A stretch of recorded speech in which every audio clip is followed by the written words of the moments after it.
What's up, party people? Welcome back to Song Spin, a podcast made by music lovers for music lovers. I'm your host, Patrick Donovan, and as always, I'm joined by my producer, friend, and Dodgers faithful, Mr. Corey Bice. And every week, we'll take our guests on a spin through their life's playlist with the help of a cheap plastic wheel we bought off Amazon. Pulling from musical memories such as your first concert to repping your favorite song from your home state. No topic is off limits. Now, if you want to listen along with us, or do so whenever you damn well please, make sure to click on the show notes for a link to this week's playlist across all platforms. Now, we would love to play the music on the pod, but, well, licensing fees are expensive, and frankly, I'm not born into money, so until we get a sponsor, this is what we got. This week on the pod, we have legendary A&R executive Jeff Fenster, who's worked with some of the biggest names in music. Britney Spears, the Backstreet Boys, Dua Lipa, A Tribe Called Quest, The Killers, E40, Cher, Lionel Richie, and even our favorite stoner, Willie Nelson.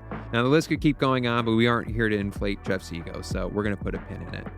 Currently, Fenster runs the indie label Scrappy Records and fosters new talent, which includes genre-bending rocker Jeris Johnson and rising country rapper Lil Man J. Jeff brought some really incredible stories and tons of laughs on this episode. We think y'all are really going to like this. Just a quick note before we dive in. Sly Stone passed away right after we taped this, so let's pour one out for Mr. Sly. And if I'm sure most of you have heard his music, but if not, please check it out. Your ears will thank you. With that, folks, I'm done rambling. Let's cue that intro music.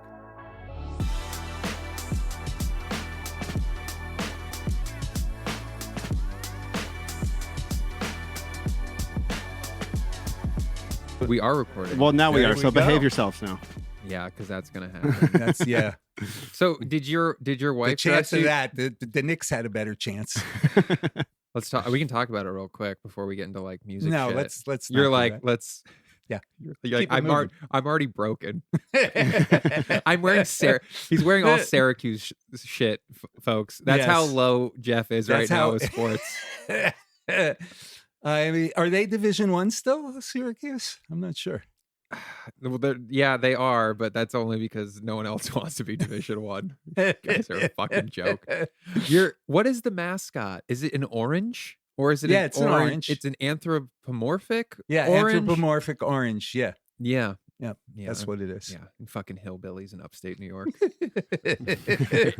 I can say it because my mom's from Ithaca, so fuck all of you. Okay. My mom's from up there too. Schenectady. That's up there, right? Yeah. Yeah. Yeah. Well, yeah. Why? How does the way Absolutely. they spell that and then how you say it? That something's amiss here. Yeah. It's a Native American Yeah. word. So that's why it's all, yeah. What are you Why it trying to say, doesn't make any Corey? That's why it doesn't make We sense. have, What a we have a different way of What a spelling things. fascinating start we're off to here. And Talking Corey about is upstate New York. Corey has pissed off a whole population. That's No, fine. He's like, it's fine. I'm going to chew Doesn't mash Corey after have to this. ask permission to No. speak during this? No? No. No, I'm on Patrick's good side enough to I can just say what I want when I want to. No, I Yeah. like that. No. I like Yeah. that. Patrick, trust me. No, Corey's good. He's the smart. He's the brains, Right. Oh God, we're fucked if and that's I'm the case. heart. Yeah. I'm not going to say what you. No, never mind. No, it's okay. Yeah. I'm glad you're here. It's Thank been a you. minute. It has. I feel like the last time I saw you was probably at your house, That's right. and we were. What were we doing? I was feeding carrots and apples, I believe. Is that the proper dietary things that- for Miss Penelope the pig? Totally works. Nellie, she won the lottery. She won the pig lottery, right? My wife only gives her like fresh fruits and Do bit they of make vegetables. hard pig food like dog food? Yeah, there's kibble. She Okay. She has her grains that she eats as part of her meal. And believe it or not, she does eat Incredible. like a pig. She's very ladylike. It's not ladylike at all. She listens to country grammar while she eats. Fuck yeah. I love it. No, that's not country enough. Yeah. Do you put the Band-Aid under her eye for Halloween? Yes. That would be the move. Okay. Thoughts? I'm excited because I feel like we get a lot of like kids who love a lot of rave music and a lot of Mm. punk stuff. Okay. And you're somebody who I think is a very wide tapestry. Being the A&R, illustrious man who's formed a lot of our influence. You know, I remember, I think I might have told this story here before, but I remember when I was in 4th grade, I found out that my mom wasn't going to be my teacher, and I cried, and I listened to Britney Spears and Backstreet Boys under a desk for like Wow. for like 2 hours, and my mom couldn't find me. And it's all your fault, Jeff. I know. I hear that a lot. But I will tell you that it occurred to me at some point, because I hadn't done any pop music before Backstreet Boys and Britney. I'd been doing hip hop and rock. Right.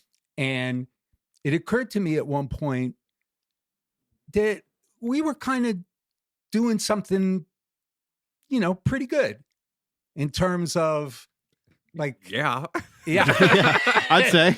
Newsflash, bud. for some people's bank accounts. But I mean, we were putting positive, fun, you know what I mean? Like entertainment. That stuff to me was 90s personified. Right. You know, I think like the early 90s was the angst like, say what you want about Clinton. I don't give a fuck either way. But there was something around him where there was like everything was like a Midas touch. Yeah. You know, the early internet, there was obviously all the craziness that comes with it. But there was this like 90s boom where everyone felt, I don't know, there was just like this aura about it. I don't know. It's hard. I mean, because I was fucking 10, but there was, maybe because there's less information too, you know, where ignorance is bliss. But there was like the 90s had this quintessential, we're all crushing it energy. Yeah. You know, and it was like a shared feeling. You know, I grew up in I lived in a fucking apartment. We didn't have a lot of money. We were, you know, lower middle class folks. Didn't fucking matter. You fucking, yeah. If you had TRL and you had VH1, I'd go to fucking Borders. We would listen to the fucking shit. And then maybe you buy one CD a month. First CD you ever bought was fucking Savage Garden. There you go. Music That's a good one. Music was valuable. It was an important in a different way currency. At that time. Yeah. And we talked about that, how like music is kind of an identifier of your own personality and how you perceive the world. And now, and it used to be very like cliquey, you know, and now everyone is, my friends used to make fun of me. It's like, Pat, you like fucking pop. Fucking little bitch. Guess what? You know? You know, but like all my friends were like very alternative, like cool kids, and you know. Yeah. And now, I mean, but I've always had that taste. And I don't know, the 90s is just, there was something so, even with the craziness of certain things, there was still just there was something innocent, positive and innocence to it. There was an innocence. People were ready to have fun. They were tired of being depressed. And that goes in cycles. Again, because I've been around so long, I watch, you know, the pendulum. Where do you think we are now? Because I do think there is, like with pop last year for sure, having more of a moment. You know, I'm sure hip hop's going to come back and be more. Because I remember fucking like. Yeah. You couldn't look at the charts and not be like every song is a hip hop song, like, you know, 7-8 years ago. That's right. And now a lot of them are either country songs or K-pop. You know what I mean? And there's pop. There's great pop. I mean, I love the fact that there's so many female great pop artists right now that people care about. You know what I mean? And that are selling tickets and who can, you know, be whoever they are. You know, I think it's harder for guys, to be honest. We talked about this on one pod where we were like, guys, just start being fucking real. But there is something about it, like a machismo that comes with like the male pop star, you know? I think there's, and also like just for people like be like, when we say pop star, we're not saying like Zach Bryan and Noah. Like we know these are massive artists. Yep. We're saying more of like the Bieber, Shawn Mendes-y model, where like those were like teen heartthrobs. Yep. That's what we're kind of, just for all the listeners out there who are wondering why we're actually, you know, BTS is pop. Yeah, we get that. But in terms of like an American homegrown, it's just not, it's, the women are just running laps around these guys. Yeah, that's right. And like my 19-year-old, my 24-year-old basically listens almost exclusively to female artists, except for hip hop. And my younger daughter, who's 19, listens to almost 100% country. And that's just, it's just that's just the different world now. we're in. That's the world we're in. And they can sample anything they want to sample, which we they couldn't can do. I don't mean literally find anything. Yeah. If you want something bad enough in today's world, at least from a musical perspective, you can find it. Correct. You know, and you can, there's a playlist for every mood you're in. If you want to listen to an ambient polka playlist, you can probably find one. What was the John Candy? What was the in Home Alone? You know our hit song, Polka Polka Polka? That was a very good use of music in a movie. You can find it. R.I.P. John. This is going to be fucking great. Let's fucking get into it, man. I'm ready to spin. I'll if you want me to spin, I'll spin for us. Do I? Okay. Whatever you want. I can spin for us, or if you want to take a spin. Fuck yeah, get it, Poppy. All right. That's what we're talking about. Top artist right into it. Top artist. Did I get the whole $1? Door number 2? You definitely you didn't bid over. Okay. We Price is Right this shit. So we'll go to top artist. So the top artist is still Mr. Morgan Wallen, right? Because he just put out. How many songs was this album? Because this was not a 60-song album like it was last time.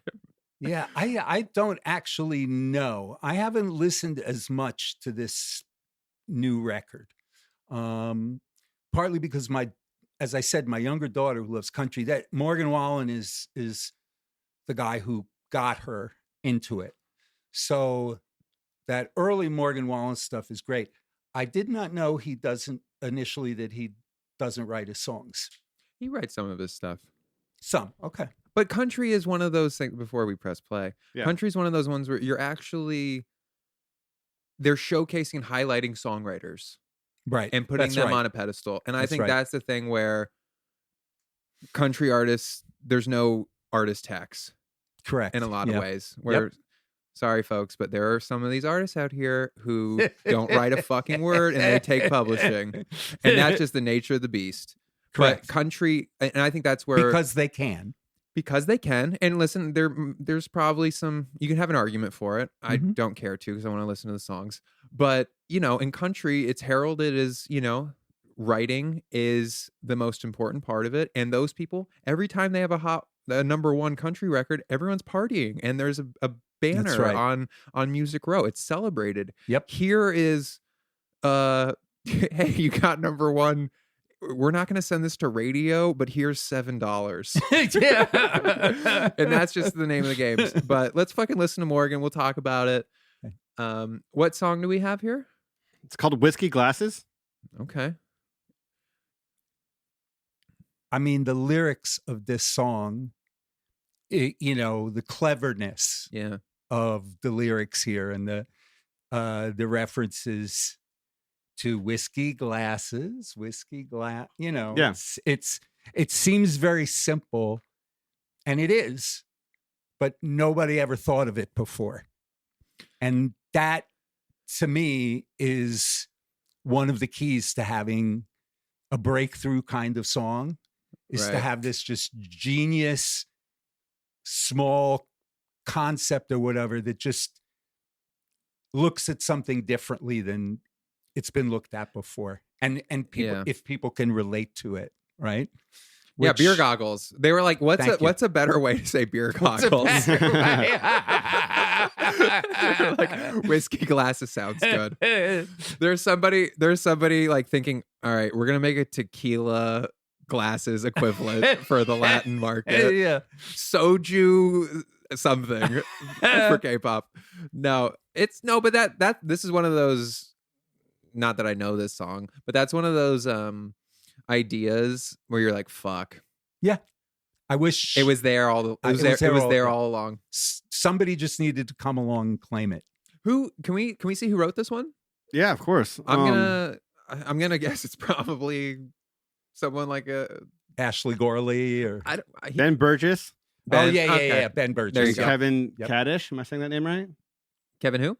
Kadish. Yeah, he's a guy who's been around for a long time. Very talented guy. Was a rock, kind of rock and pop guy for a long time. I think Morgan needs to bring back the mullet. I agree. Oh yeah, you're a fan of the mullet, huh? I think it just adds a little bit more. It's a little bad something. boy. Yeah. Yeah. You know, like our little realness of maybe he does have a F-150 and, you know, Right. all of that. He drives a Fiat. No, he drives like a Testarossa or something like Breaking news. He drives an EV Fiat. that. 2-seater. Everyone's just like, So shut the fuck Burgess, up, Kevin Patrick. Kadish, anybody else? No, Okay. just them There you two. go. Yeah. And that's all that's listed. Yeah. Yeah. See? Those guys made a buck or two. See? Oh yeah. More, you know, they're not taking credit for something they didn't do. That's right. We love that. We do. Hey, at least there's transparency. Ben Burgess, I Take it or leave I it. don't know Ben Burgess, but I have friends who know him who say he is like a real character. Yeah. But he's obviously an awesome writer too. Yeah. I mean, you don't write whiskey glasses and not be a character. That's an excellent point. I'm a stoic Mormon. Right. No, that's because he was on The Voice, That's right. and then after like season 2 with The Voice, I just stopped because well, here's my because it's not about the talent; it was about the judges, you know, Well, and the chairs. I don't remember him from that, but here's my Morgan Wallen story. Yeah, So great record though. I really had enjoyed that. yeah, it's a great record. And I had a record called Meant to Be, The Florida Georgia Line one. the Florida Georgia Line BB Rexa. Yeah. So what happened was they got together to write Mm-hmm. because Tyler from Florida Georgia Line was smart enough, as well as Seth England, Mm-hmm. that he would find a great pop top liner or what someone who was Someone melodically, someone who's inclined. melodically gifted, Yeah. and all of that, and he'd come to LA and he'd write with them. So he wanted to do a session with BB, and that came out of that session that day, right? That was the song they wrote. Mhm. It was Meant to Be. It was a thing where Yeah. I think Tyler was talking about something personal, and BB got in, and BB said, well, if it's meant to be, it'll be. And went, wait a minute. Right. This is something good. So I had to champion that song. Eventually we got it to be BB Rexa featuring Florida Georgia Line, although as you indicated, it Yeah. sounds and feels like a Florida Georgia Line song. Yeah. But anyway, it was incredible Sorry, for, Jeff. for both of them. It's all right. The royalties are the same. Don't worry. It's all up in the air now. It was great for everybody concerned. Yeah. And I got to know Seth England at that time. Mhm. And he invited me to a show, I think in Orange County, and he got a little party bus. Mm. And we went down to Orange County, and it was Nelly. I think it was Florida Georgia Line, Mhm. Nelly, Yeah. and then the opening act. Right. was- Because Nelly was on that record Cruise. that's right, That was a fucking banger. banger. And the opening act was Morgan Wallen, whom I met. I had no Right. idea. I hadn't heard Okay. any music. And, that's how this business goes sometimes. Yeah, absolutely. No, totally. I remember when Kendrick opened for Drake at the USC Right. basketball arena or whatever the fuck it's called. I don't, like there's I remember when Good they stuff. introduced him at Coachella. Hmm. You know what I Wow. mean? Yeah. Yeah. fucking. Hey, listen, the cream rises is the reality. You Yeah. know, if you're good enough and you're stubborn enough, which That's- any great artist, Yes. like BB's No a great question. example of Right. just stubbornness getting you to where you want to go. Because she was like, that's one of the hardest projects and you were always a part of it and you're always championing it. Mhm. But that was like the fucking, I'm rolling this rock up the fucking hill every day. and kudos to you though, because getting people to care when Yeah. they don't have to that is the most important job of the A&R. of You're having to absolutely be correct. the cheerleader and the person echoing that name in the hall, because you got to be the rah-rah guy or girl, you know, like you have to actually do both sides of it. and you have to have talent and all that. But Mhm. the artists, you know, it doesn't matter if it's 20 years ago or if it's today, you have to want it. And if you don't want it, A&Rs and managers, you can't want it more than the artists. And the artists have to really just take no for an answer in a lot of ways. And that's a good example of that, you know. And she's obviously, she'd be fine either way, artist or not artist, because she's one of the most incredible writers that we have of, you know, the Yep. past 15 years. I mean, anyone who doesn't know her, just look up her fucking credits and you'd be like, holy shit. Yeah. Yeah. You know, but it's a schlep. It's a fucking hard. schlep. Yeah. You know, she didn't have a, you know, hardened identity kind of, Yeah. you know, kind of thing. But when I signed her, she'd already written Monster, you know, for The Eminem and Rihanna. song. Yeah, that was her. Yeah. Monsters Under My Bed. And her voice is still on it, I'm pretty sure. The in some SAG of the after post-chorus. contract. we will pull up the SAG after contract. But anyway, Yeah. I sense that. Look, I started a book, which I have put aside at the moment for something else, but I started a book that was about what does it take for an artist to be successful? Right. And chapter 1 was determination. Yeah. Like more than anything else. Chapter 2 also determination. Yes. Chapter 3 also determination. Yes. No, it's important though. It's so important. And, you know, actors, you know, like any of these people who are in this incredibly, you know, subjective and, you know, you can't go to school and learn to, you know what I mean? Like Yeah. the speculative kind of creative people, you're never going to go from point A to that. That's Yeah. one of the sayings that I patented is that nothing in the music business goes in a straight line. Yeah. So if you can't hack it, you know what I mean? You're not Yeah. going to be successful. I don't care how talented you are. Yeah, you got the detours lead to the destination. That's right. You know. That's Look at us. We're just coming. We're- How many patents are we're we going to have dropping- by the end of this, we Jeff? we are dropping gems right now. Yeah, Oh, the righteous lots of clickbait gemstones. here. Yeah. Yes. Can I spin it for us? We'll Yes, go? please, All right, spin. let's fucking do it. Where are Did one we? of them say loser? It could. Okay. Under a million streams. Ah, okay. Jeff's like, time to promote. Let's Yes. do it. Yeah. I hope you picked the right one. That's why Corey. we do it. Well, there was 2 here. Yeah. I picked Chloe Keisha. She's awesome. didn't but we're pick the gonna right play one. The other Yeah. one. We're going to play the other one too.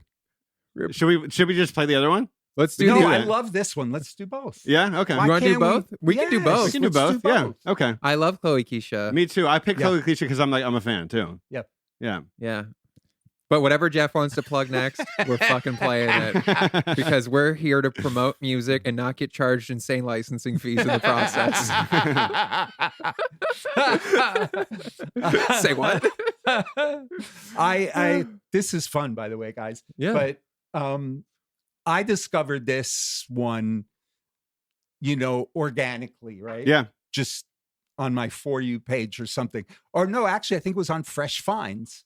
Because I am one of those nerds You're who looking. listens to Fresh Finds. Because Yeah. there's actually music I like on there sometimes. And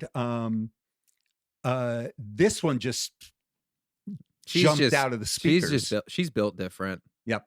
Yeah. You know? Yeah.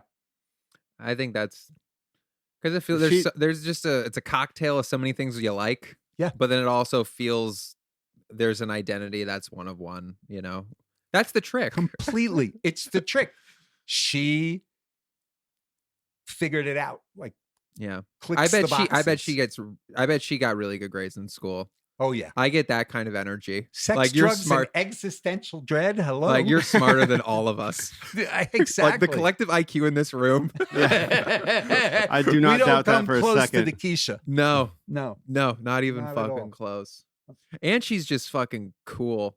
Yes. The videos, I think, are also a big seller for me. Like she seems to be one of those people who just actually is cool. She's not trying that hard to be cool. She's very smart, clearly, at what she does. But yeah, I just think there's it's so good. it's also fun. It's fun. But you also talk about like where BB was struggling to like know who she was. Yes. Like this is like right off Right the away. jump. You know, and that, but like, she's probably taking years to craft this. The and get music to that fits place. everything else. Like you said, the visuals, the persona, it's coherent, know, and that helps for people to. You need it. And I mean, what was that, like 2:10? How long? I felt like we just talked for 2 seconds and it's over. It's beautiful. We got the other one. Yeah. He's playing the other one. one. Yeah, exactly. Yeah, let's get ready to the other one. Hey, enough of that shit. We got to plug something here. Sipping Country? Come on, man. Yeah. I'm not getting paid for this shit. Yeah. Hey, you got paid in Great White, motherfucker. Oh, no, I just did. kidding. Yes, thank you very much. Who we got? We got Lil Man J with Sipping Country. Sipping Country. Yeah. What's the story? So Lil Man J is one of the most amazing people I've ever met. Mm-hmm. He's 19 years old. I discovered him when he was 16 and he had just chorus, man. Send money gets the pretty things up.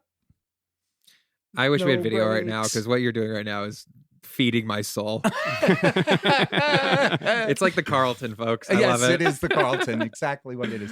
Anyway, Yeah. 16 years old when I met him, he had a viral rap record called Cap Freestyle. Right. And he knew it was really early for him and he didn't want to do a deal. And I told him that I found him inspirational and I would advise him, for free or whatever, any questions he had about the business, because completely independent. And he has 4 major physical disabilities, like scoliosis and something you've never heard of before called digital arthropogosis, where you don't have joints in your fingers. So he's like just fully extended kind of He thing? plays guitar like this because he can't do that. Can't make a fist. Wow. Yeah. Sorry, that was visual, guys. But anyway, so after a little while, he was just like, why don't you just manage me? And I did. And this kid, I mean, he looks a little different. So he used to he knew how to do social media at a super young age, but he would get hating and all that kind of stuff because he looked a bit different. And he just used it as fuel, and kept going. Yeah. And then all of a sudden last year, to be honest, I'd been telling him to make a country song for about 6 months. Right. But because I just knew I had an instinct that he had it in him. And then finally, after Cowboy Carter came out, I think he felt like, oh, okay, this is cool. I can do this. And he wrote a country song, which is not this one. This is the one that's out now. Right. And doing really well. But his first country song did really well. And all of a sudden, I'm like, wow, he can also, on top of everything else, he's a real songwriter. Yeah. You know what I mean? And he gets how to do what we were talking about. How do you say something that nobody has said before but that conjures up something relatable? Yeah. How is he live in Nashville? Sipping Country. No, he lives in Charlotte, North Carolina. Boy. Yeah. I like him already. He's a cackalack. Yeah. Kakalaki. Kakalaki. Yeah. And that's cool. Yeah. But he goes to Nashville now, a week, a month, and writes and that's all that stuff. That's cool. Yeah. Yeah, it's great. We Thank you for that. should see a collab with Kane or something down there, Something's coming. Yeah. It should. Absolutely, it should. I like Sipping Country. Yeah. A little something, something. Little something, something. A little something, something. All right. From the lab. Okay, Let's next. get it, baby. To the wheel we go. To the first concert. Okay, there was 2 here as Yeah, well. Whichever one you picked is good. Okay. Jeff's okay with you picking this one. Yeah. Until I hear it. And then I might he's got no change my skin in mind. this game. I love it. So this is Sly and the Family Stone. I mean, what's not to was this mean, actually your first concert or one of them? It was one of them because there was a series of concerts in New York called the Schaefer. It was a Schaefer Festival in the park. Okay. And so they held it at Woolman Skating Rink during the summer when there was no ice skating. And they had the most amazing bills. I saw Procol Harum with Buddy Rich opening. Wow. Yeah, crazy fucking bills. And then Sly. Right. And he was 2 hours late, of course. He was Lauryn Hill before Lauryn Hill was Lauryn Hill. Yo, dude, she did not hold a candle. Yeah. And I was the kid who loved the Beatles and the Stones and the rock music of the time, whatever, Zeppelin, Sabbath, but who also liked Otis Redding, Aretha Franklin, you know what I mean? Like real soulful, gospel-y R&B, soul music. Mm-hmm. And all of a sudden, there was this group that had both of those things just oozing at them. I mean, listen to that organ, no notes. the organ, the horns. Who produced them? Was it all Sly himself or? God, that's a good question. I don't remember.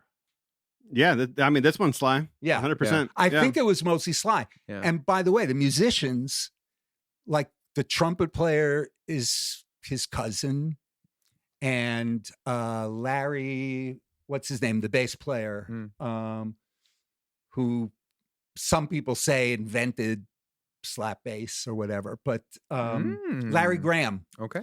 And he had his own group, Grand Central Station. So there were many talented people, but Sly was, listen to this.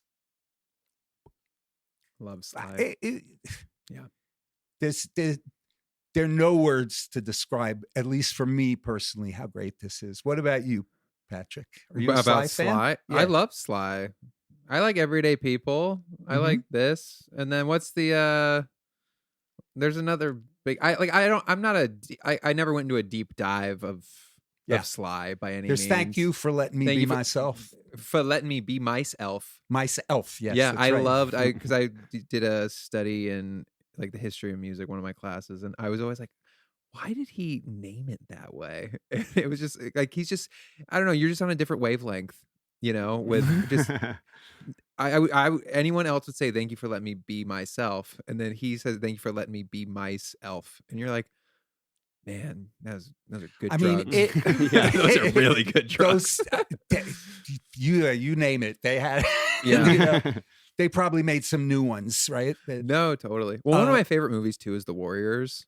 Yes, and this kind of has like a precursor to that feel. Yeah, you know, that's interesting that you say that because, you know, if you watch Sly, which is even better than just listening to it, the outfits and everything, it was crazy because it was like part cowboy. Yeah. Right. It was leathers and chaps and shit like that. But it was also like there were feathers in the afro, and it was like city cowboy, this hybrid amalgam. This hybrid with a little Warriors, hippiness thing. Yeah, it really was like kind of the Warriors. Yeah. Except they weren't fighting guys with baseball bats and kiss face paint. Trying to get back to Coney Island. Oh, they're going to fuck up that remake so bad. Are they remaking that movie? They've been trying for a long time. Oh, no, dude, you can't touch that. No, you can't. You can't. You can't. They will try. Yeah, they'll try. They're going to do an origin and story. Fall flat on their faces. They're going to do an origin story of what's his face. Who's the guy who got killed in the beginning? Yeah. Oh, he was amazing. Incredible. Was that Morpheus? No, that's Matrix. We'll look it up. We do fact check at the end. Check? We'll fact check at the end. Do a little edit. Hollywood is like, we need an origin story for the guy who died 12 minutes into the movie. Everyone's gonna want this. Can you dig it? So good. Sorry, I did that. No, it's all right. We're gonna lower it. That. I'm gonna sue this podcast for making me go deaf for Jeff's Can You Dig It? I love it. Let's fucking spin some more. Yeah, man. We'll get into Hollywood rebrands at another time. Cover. So what's a song that's a cover? I know which one you picked already, I Corey. think you only had one for this one, actually. Oh, really? Oh, Yeah. okay. Then I deleted one. Johnny Cash, Solitary Man. Yeah. Yeah. Who's the OG? Or who is it, Jeff? Do you Do you know? Do you guys know? Well, now I know because I looked it up. It's Bob Dylan, probably. No. Nope. It's not. I don't know. More guessing. Is it something very unexpected? I Like, wouldn't is it say a it's completely that different unexpected, genre? but I No. mean, this artist probably isn't on your radar, No. right? Would you Yes. say? Yeah. Yes. Okay. This Well, is just I'm old. Corey, share it with us. Neil Diamond. Neil Diamond. Yeah. So- there's no way I would have gotten that. Yeah. The reason I picked this, aside from the fact that it's anything Johnny Cash does is just untouchable to Right. me. But the reason I picked this is because most people would pick Hurt, right? Yeah. As the Johnny Cash cover. But to me, this one has just as much heart and soul Yeah. in it as that one. So, and I want it to be cute and a little different. Yeah. So I And love this is this off one that too. album And- that Rick Rubin produced, right? Yes. Yeah. Oh, and okay, here's my little story about that. So I've been friends with Rick Rubin since the 90s. And Subtle flex. subtle flex. No Engage name your core. dropping here. Engage your core, Jeff. And he was making this record, and I was in upstate New York. I had a house in upstate. We're not going to get into that again. Yeah. And he sent me a CD of songs from this album. Mm. That he hadn't finished yet, but he Right. sent it to me and said, dude, this is really different. Tell me what you think. And I literally remember the walk I was taking where I was, and Back to your dorm room. and the headphones and the Discman Yeah. and the whole thing, and hearing songs from this record, including that one and Hurt, and thinking to myself, oh my, you know what I mean? Like undeniable. He never lost it. Soul. Huh? He never lost it. No, he never did. That's the thing where I look at a lot of the older artists and I'm like, I don't want to go see them live because I don't want my perception to be tainted. Yeah, like Dylan or, Yeah, like sorry, Bob.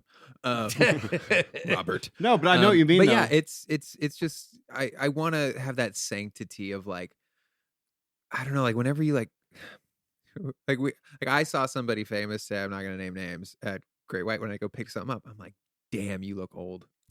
But like there's just that difference, Yeah. And I mean, I look in the mirror every day at myself and I'm like, you don't see too much of a difference until one day you're like, fuck, what happened? And I think that's kind of the same with the older generation of artists, where I'm like, I want to remember that because it doesn't make me think about my own mortality too. To a certain extent. going deep there. We're gonna Mr. go Donovan. deep. We're Yeah. gonna go deep. Oof. But like Cash, I mean, how old was he? He was like early 70s or something when that. I mean, and you got to take into account, it's a old 70s because he'd lived. You know what I mean? This is not where Yeah. our 70s will be. Yeah. There's that. I forget what it is. There's the It's on like Reddit or whatever. It's like, why did everyone back in the day look old as fuck? And the answer is microwavable meals, number one. But also, like, there was just we now just know more that don't smoke a pack a day, don't Yep. do all these things, don't go out in the sun. They were also, a lot of them were stressed out because they were lapsed Christians, Yeah, and they got really stuck in that thing of like, I'm going to be good now, and I'm going to make, holy music, and then Right. but the devil on my shoulder is pulling me. You know what I mean? They have to deal with that their entire lives. Yeah, the push and pull, Right. Where, you know, And the success doesn't don't. doesn't make that any easier. It doesn't take. I No. mean, if anything, it just invites more of them. Right. That's You right. know, it's. Yeah, I mean, but also I feel like that generation probably too was more of a compartmentalize it. It's better to not talk. It's like going to the doctor. It's better to not know than to know. But in that sense, it was more of a.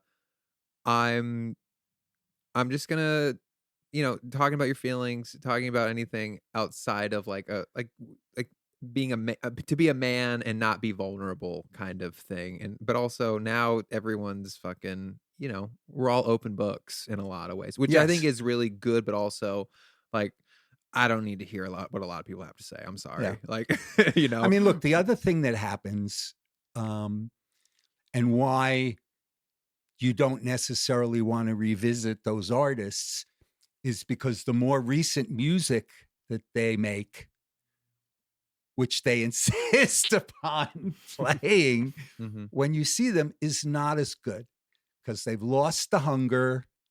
They're,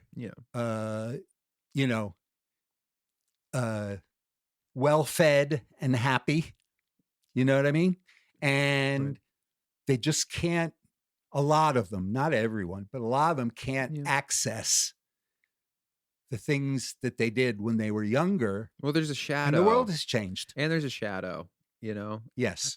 Listen, if everybody could Daniel Day-Lewis it and just go like cobble shoes, whatever the equivalent of that is, to just kind of get back down to the basics of what it means to be a person. And I don't know, because like you're saying, like when more success comes, then there's a level of comfortability and complacency that whether you want it to happen or not, it's just an inherent thing that being comfortable can breed that.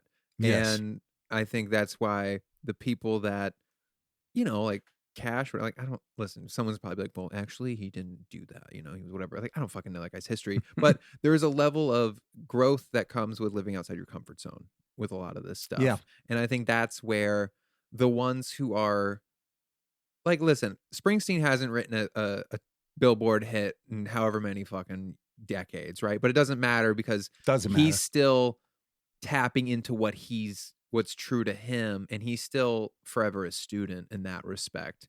And I think, look at my perfect example is Willie Nelson. Right. I mean, look at that dude. Is he 100 now or something like that? Corey has notes on his live show. I saw him last year at Stagecoach. It wasn't what you hoped for. Well, I mean, it was just he was there. He was there. I want to say he's 90 or older. I think he's like 92. I don't know how old. And I mean, it was just, to see him performing like that is impressive just in itself. But yeah, it wasn't like So there you go. That's it's an example on both sides because he is a guy who's still relevant. Yeah, but that's also it's kind of like a sports analogy too, where like the body can only do so much at such an elevated pace. Where, at Willie Nelson at that stage in his career, it's like I'm gonna be the garbage 3-minute guy. I mean, and that's okay. You're still suiting up. He's smoked more weed than Snoop and Wiz Khalifa put together. One of his sons went to my school, Lucas Nelson, for like a semester. Oh, yeah. He went to school for a semester, and like father, like son. He's a great guy. I got to make an album with him called The Great Divide when I was at Island Def Jam. And he was the best to work with. You know what I mean? Because he was appreciative and he'd do anything you asked him. I got him to sing a bridge on a brand new artist's song. Right. And I sent him the song. He said, you don't even have to send me the song. Yeah. If you ask me, I'm going to show up and do it. Just make sure there's parking in front of the studio for my bus so that I can run down to the bus and do what I do. In pregame. I need to stretch. No, it's great though. But but that's also like, a lot of artists too can be very territorial. And I think the ones that want to see others win, there's something really beautiful about that. And I think it's pretty good overall in today's landscape. I don't think there's as much of a like cattiness between artists, you know. No, I think you're right. But I do think there is more of a, especially now. I think the truth is maybe the meal's not as big, but there's a lot more seats but at the table now. everyone can eat. Yeah, but everyone can eat now, and Yeah. I think it's not as drastic as the death of the movie star by any means, because Yep. you know we're still seeing people blow up and do all that stuff, but now there is just a lot longer table. You know, it's like you're at like Hogwarts now. You know, where it's that versus, you know, the teacher section where there's like 6 tables and 6 seats and that's it. You know, and Yeah. I think that is good for the industry overall. I agree. Yeah, Let's spin Hogwarts. Fuck yeah. Let's spin the wheel. Let's Get back do to the it. wheel. Fucking Hogwarts. What do we got? Lyrics you quote unquote know. Oh, I picked one that most people will probably not know. It's an artist that I signed along with a great guy named Jeff Sledge when we were at Jive. It's an artist called Keith Murray, who I think is an underappreciated artist for various reasons, including the fact that, you know, he went to jail for a while. But he's a guy who I think happens. Yeah, I think he's underappreciated as a lyricist and a creative, just crazy creative mind. So he did this song, The Most Beautifulest Thing, was our first big single, and it was a breakthrough for him in the hip hop world at that time. We're talking in the 90s. And I just loved this song so much that I memorized it when I worked at Jive, and I actually could kind of do all the lyrics. And now I don't the problem is now This is an ad for dementia. I love you. Oh, Jeff. that hurts. Patrick. Come on. I have love my you. most of my faculties. I'm gonna get into it. You do. Yeah. I spit hot fire though whenever you feel inclined. Well, what I would say is the reason he raps so fast and so cleverly that I'm always like 3 lines behind. Yeah. What's It happens to me all the time with hip hop. What's the song title? The most beautifulest thing in the world. The most beautiful thing in this world. In this world, yes. At least you know the title. Beautifulest. Is this Tribe Called Quest era? Yes. We signed Keith Murray. He was under Eric Sermon, the great Eric Sermon, Yep. and Redman. They had their thing, which unfortunately I've forgotten what it was called, but I think it was. That's why we fact check, baby. Something. We yeah. got you. We got Fact you. check. But they brought up Keith, and he was just I really liked him. He was just very smart, really creative. He was from Central Islip, Long Island, which is, you know, things happen in Central Islip. So, Right. you know, the entourage, always a bit of a problem, you know? Yep. But the video, we shot the video up in Harlem in the middle of the night. And it was fucking glorious because it was, you know, real New York. Yeah. Another thing on the wheel here, home state. Yeah. It's felt like This is the real deal shit. this is the real deal shit. Yeah. Wu-Tang Clan's from Long Island, right? What? I love it. Isn't Wu-Tang Clan from around there?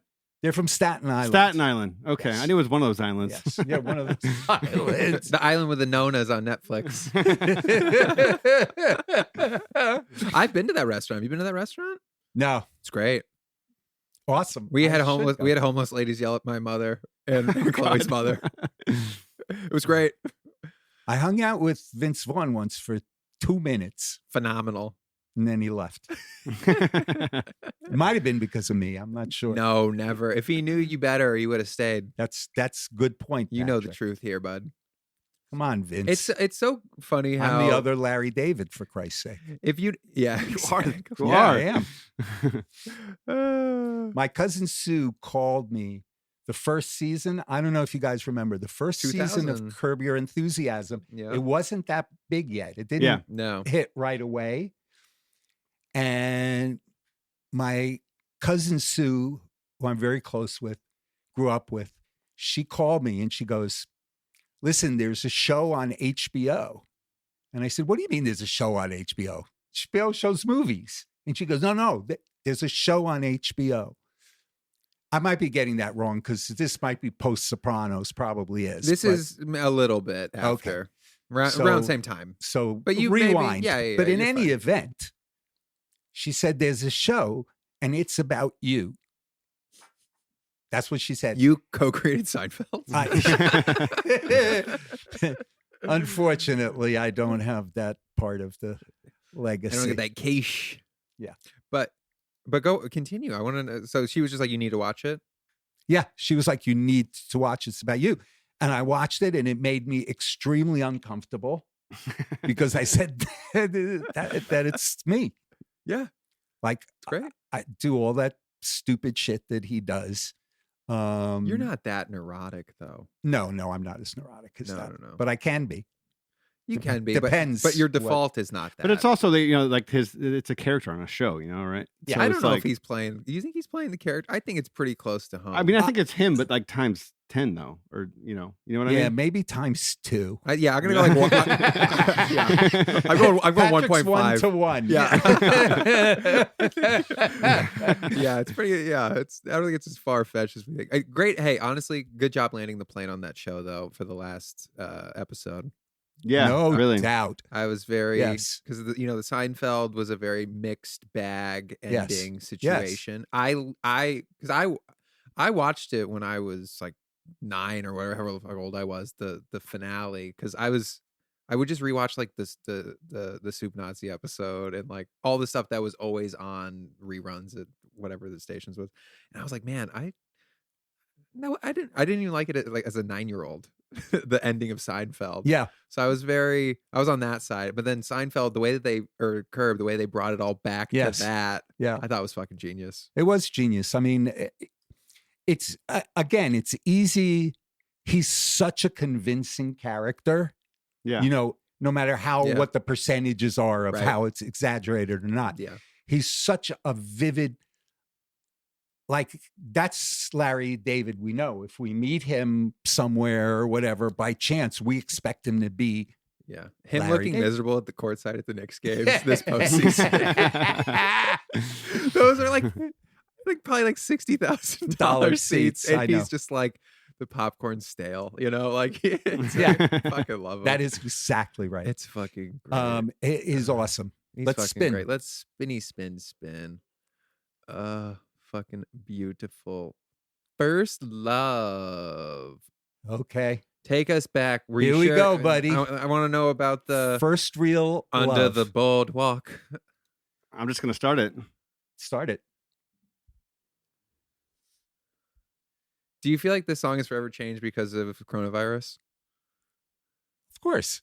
Because What, Sharona sounding like Corona? my corona. Corona. People Yeah, were people did that. people did left that and right. pretty hard. Did they? Yeah, they Oh, did. I totally missed Yeah, that. they did. Corey didn't get the. Corey- You weren't BCC'd on that Corey, email. Corey slept through that Through that 3 years. 3 years. Yeah. Paint the picture for us. Yeah. So I was in law school and I had spent my first summer in San Francisco.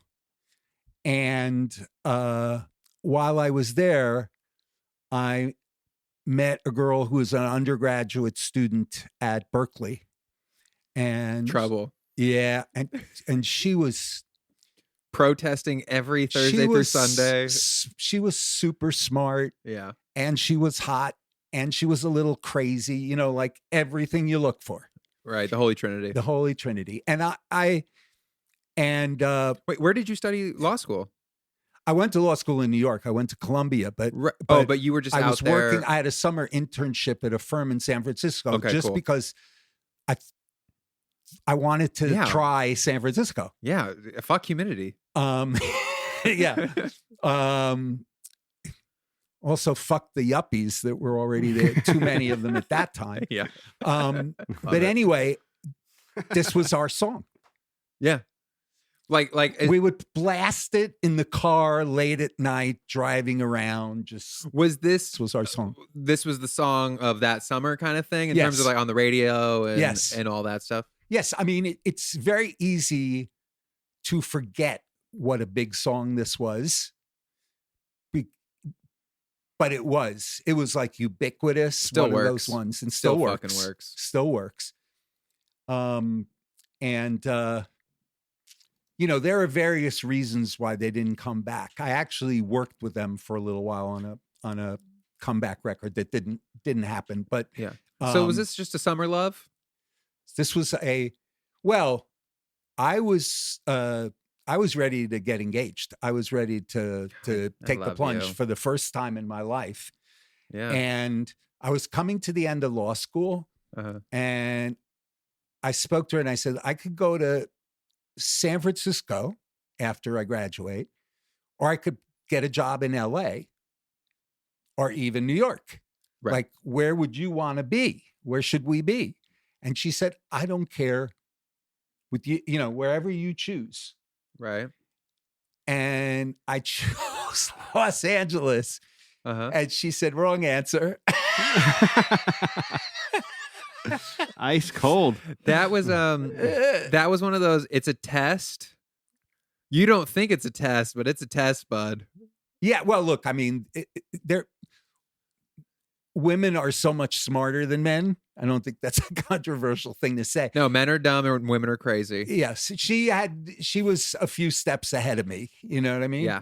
And I think at that point, any answer was the wrong answer, to be honest. Okay. So, it is So what it that's is. what I ran brought into you her to on LA. the subway years later. Oh, So goddamn weird. yeah. Like in The the subway same in New car. York. Yeah, in Yeah. New York. Same car, and I recognized her. And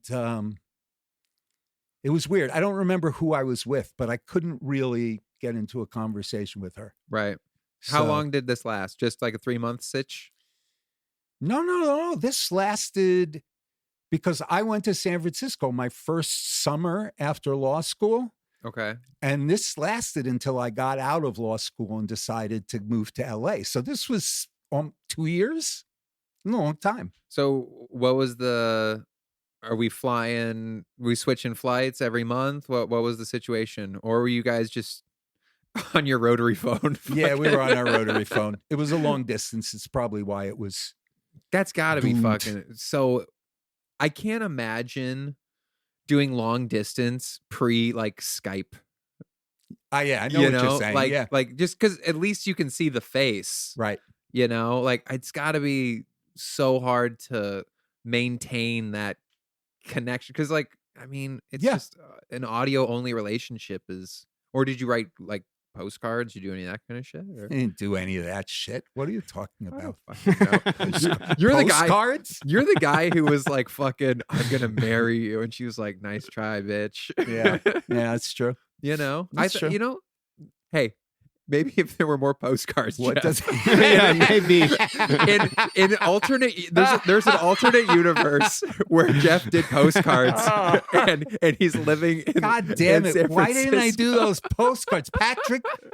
You were not there to help me when I needed it. you know, in another life, we made this happen. The alternate universe. I'm big on alternate universe thinking. Anyway, that's why when I think of Yeah. First Love, it's that it's that song because it was actually our song. You know what I mean? We talked about it. It's Right. Is that like our song. 1980? Yeah. You're around there? Yeah. Have you ever seen the movie Everybody Wants Some? It's I a don't know, Richard what's it? Linklater movie. It's kind of like Dazed and Confused, Okay. but set in college. And that they use that song in the trailer. And it's That song got tons of syncs, as you can imagine. that and what was the My favorite. It was the same era as like turning Japanese and the Cars, all the great Cars stuff. Remember who did Melt With You? Was that like Soft something? And Melt With You. Yeah, who was that?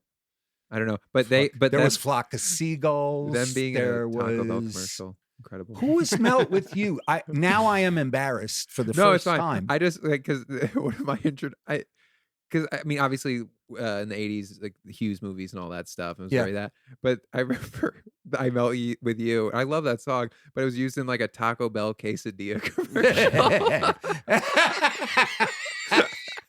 No, like, that's too good to be true. I was like, you just lost me. They're called Modern English. Modern English, yes, right? Of course. Oh, how silly of me! Yes, we'll get this spinning. How forgetful! How forgetful! I wish. I'm gonna say Teenage Angst. That was rubbing. Okay, Teenage Angst. 12-year-old Jeff had angst. I could never imagine. No, of course not. Yeah. Never. Well, there was a few for this one, a few answers, and What's I just picked this one. There's a few answers that you've sent through. Oh, for which this one did you pick? I don't. Nirvana. Oh, Lithium. Wait, how old were you when this came out? I wasn't a teenager anymore, but I took teenage. It doesn't have to be my teenage angst. It's a metaphor, asshole. I fucking love you. Thank you. It was a suggestion. Fuck yeah. I mean, this is, if you're going to be a mad kid, this is a great one to do. Oh, it's awesome, man. And I have my history with them too. So, you know. That's why you picked it.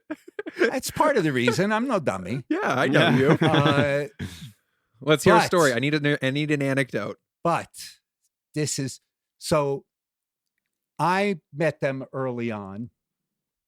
I became friends with them pre-roll, being in the band. I didn't know there was pre-roll. Yeah, there was another drummer.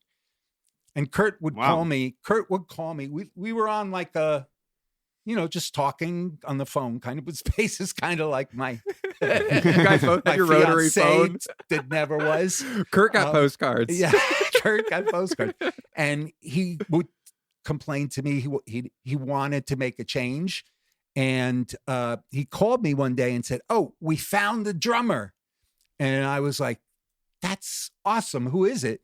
And he said, "Oh, it's this guy that's in this band, Scream," which was a DC area band that I had gone to see 2 weeks before that. Oh, no way. Yeah, wow. Because their manager was a friend of mine. And I thought when I saw them, I didn't tell the manager, but I told my other friends, I'm like, "Yeah, I don't know about that band, but the drummer's really fucking good." Right. So when he told me that, I was like, "Dude, I just saw that guy like 2 weeks ago." And in any event, having a relationship with Kurt and Chris and then Grohl later, who I'm still friends with, was just like, how could you possibly have anything that was more teenage angst than this music? And I was involved a little bit in emo hip hop and all that kind of stuff, and doesn't hold a candle to this. Do you think a lot of it too was like, because obviously we talk about how this was like the counterculture to, the Motley Crues and all that shit. Which I also love. Yeah. I wish Sam was here. Max's old engineer, yeah. We threw a Motley 2 cover band party for his going away. No. It was sick. Awesome. It was so fun. They were so, they God. had the wigs and everything. Who was in the band? Just randos. Really? It's a cover band. Yeah, it's a cover band. Listen, anyone out there in LA, if you want an awesome cover band of Motley Crue, Motley 2. Okay. Awesome. It wasn't Yachtly Crew. Yeah, I can't hear you. It No, wasn't Yachtly Crew. it was Motley 2, like the number 2. Yep, got yeah. Is that another cover band? My friend manages Yachtly Crew. So they just do like cruises. Yacht rock versions. Oh, I thought it was going to be like a Carnival cruise. No. There's a pivot there if they want it. I love it. But because Nirvana was what, like 91 when they really hit it big? Yeah. I was trying to sign them when I was at Charisma Records, which was a label that was a offshoot of Virgin. Okay. And I was there from 90 to 92. And that was when I was courting them. And I eventually lost them at the altar. I actually had an agreed deal with the lawyer, Alan Mintz, for them, 2-album deal. Nothing outrageous. And then they went and met with John Silva and Danny Goldberg at Gold Mountain, who had Sonic Youth, and who brought in their friend Gary Gersh, and the rest is, as they say, history. Right. But that was right in that time period. Yeah. I wonder what do you have any thoughts on what that shift was sonically, that kind of was the tipping point? Is there any like current event during that time? Because I mean, obviously, wasn't that like during like the Gulf War shit too? And there was a lot of, I don't know. Maybe I wasn't paying attention. I was a history major. You were like, I was smoking pot. I was, awesome. I wasn't paying attention. I was trying to sign the fucking band, for Christ's sake. It was just a visceral thing. Like seeing them live and listening to the records, you were just like, I just get this. Those guys, this is great. Those guys, yes. Yeah. And it was a scenario. They didn't have Teen Spirit yet, but they had Lithium, and that's not a bad one to have in the back. Not a bad one to have in your pocket. in your bag. Yeah. And it was funny because A&R people were all trying to sign bands from Seattle, right? That became Seattle's so hot right now. The thing to do. But A&R people picked different bands, right? That they liked or went after or whatever. And there were the Soundgarden people. Yeah. There were the Pearl Jam Temple of the Dog people. Yeah. Blind Melon, Cat. What the fuck was the name of that band? I mean, there were... Yeah, the Northwest was just... more than 3 or 4 of them. Yeah.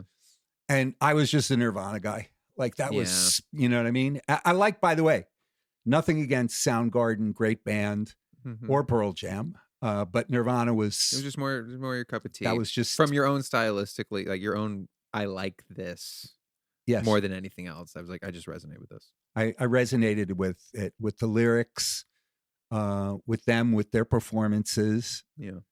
They played at the Off Ramp in Seattle one time, and I was there, and at around 1:30 in the morning, the owner came out and said, listen, the guys want to keep playing, but we have to throw you out and then let you back in after 2 a.m., no alcohol.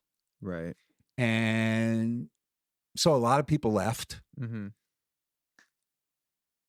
And I stayed, and it was just like, incredible. This is fucking real. You know what I mean? It's just was. And did they? Because I think that, I mean, even when you strip back like this industry in a lot of ways, a lot of it is just putting your hours in. Yeah. Yep. And for them was it, we built this massive following in Seattle or the greater Seattle area, and that's really like, like how did you be like, I've heard that, because to me the lines of communication like were faxing and all that bullshit, or was it like I'm close to the lawyers and they're the ones who kind of feed it to know, or you're just like, I hear these things happening in Seattle, I got to go check it out. Like what was the discovery process in the early 90s for them, for example, they already were on Sub Pop. Yeah. You know what I mean? They had released, music shit on Sub Pop. Right. They done Bleach, and so they were a bit of a known quantity. You had your highlighter looking at the the media base. I had my highlighter on the Polestar numbers out of Seattle. My 8 a.m. highlighter moment. We had very sophisticated data research methodology back in the early 90s. But anyway, so, and we were looking for bands at that time. That was really what most A&R people were doing back then. Yep. For good reason. And so you didn't have to be, I mean, I was pretty early on them, but I know I wasn't the first person to go see them. But at that time, again, it's like word of mouth and stuff like that. That just, you know what I mean? It got around. Right. And that continued to be the way, you know, for a lot of things. Word of mouth is still the strongest marketing tool we have. It's absolutely correct. You know? Yeah. It's funny because I think that's where people who don't stand necessarily to gain that much. Yeah. You know what I mean? But share their excitement, their passion. That's beautiful. Because, now it's just like, I'm going to doom scroll. You know, like it's just so, I don't know. Because like when I started was kind of when YouTube was starting to be the discovery tool. Yes. And that was a sense of these people.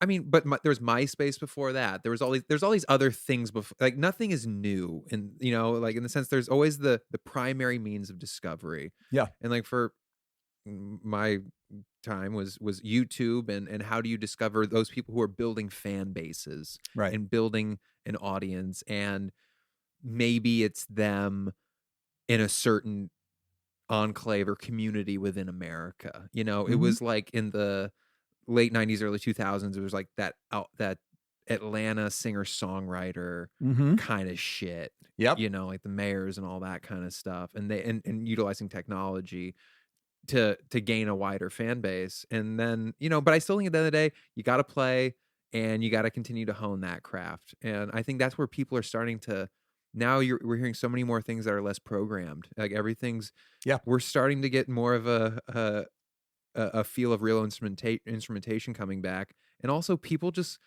after being cooped up for so long, we just want to see talent, and we want to see talent live. And I think that's, you know, we have the elephant graveyard of all these TikTok viral things that, you know, maybe had 1 billion streams, but, you know, can't sell out the Troubadour.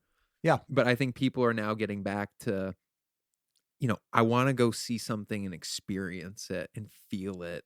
That a recording can manipulate me into thinking this is better than it really is. But also artists now are saying, you know, it's why country is being so big and things like that. There's more of a transparency with the sound and with what the artist can bring to the table. You know? I think there's room for everything, but that, like you're saying, this uptick from a sonic and stylistic approach where you're seeing these Zach Bryans and these Noah Kahns and you know, these Casey Musgraves and Megan Maroney's, like all these, there's just something to it that wasn't at the forefront even 5 years ago. Yeah. You know, it was more esoteric. So I think the same way about a Teddy Swims and about a Jelly Roll. Like people want something that just it's great. Has some soul to it. It is great. And you can't, there's nothing that you can overly process. I think people in today's world now is, I can look at something and be like, I don't know if that's real or not. You know, there's the fake news of it all. Or like, maybe this is real, maybe it's not. But when you go to a show, you can't lie. I'm not at Magic Castle. And I'm not at Studio 54. No, totally. You know, but like I think that's what people want. People want the truth in their music to a certain extent of, this is just objectively great. My 19-year-old's thing she was most excited about that she's going to this coming week, actually, is Tyler Childers. Fuck yeah. At the Hollywood Bowl. That's going to be great. It's going to be great. Yeah. And that's her. You know what I mean? She found him. And again, not through research, but through, you know, some word of mouth. And then also because she's listening to Zach Bryan and Noah Kahan and these other things, she gets them in her For You feed, you know? Does she like Red Clay Strays? Yeah. Yeah. Yeah. Good one. Yeah. There you go. Fuck yeah. We do this for a living.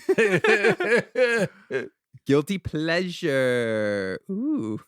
Okay, Jeff, how many options did you give him, Jeff? Oh, okay. Do you remember how many options you gave me? Yeah, which one did you pick? Um, Don't tell me, just play it. Just okay. don't be wrong. Just don't be I wrong. think, in my Just opinion, don't be wrong. I picked the best one. Okay. There you go. Well, I mean, Nickelback's, nothing wrong with Nickelback. Nothing wrong. No. And of course, I have history with them too. The thing is that there were bands, and Nickelback being the biggest example of bands that wrote great fucking songs and made great sounding records. Yeah.